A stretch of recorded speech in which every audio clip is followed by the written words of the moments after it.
Hi friends, 2024 French open పురుషుల singles విజేత ఎవరంటే కార్లోస్ ఆల్కరాజ్ 2024 పురుషుల సింగిల్స్ ఫ్రెంచ్ ఓపెన్ టైటిల్ను గెలుచుకున్నాడు.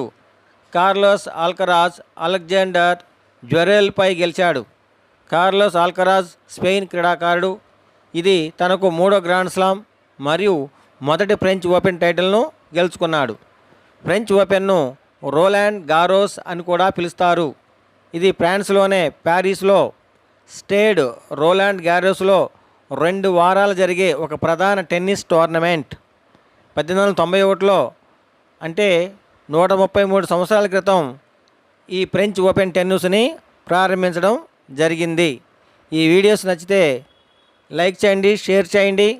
ఎవరైతే డిఎస్సి రాస్తున్నారో ఈ జీకే బిట్లు అనేవి, కరెంట్ అఫైర్స్ అనేవి మీకు విజయానికి ఉపయోగపడతాయి. అందరూ సబ్స్క్రైబ్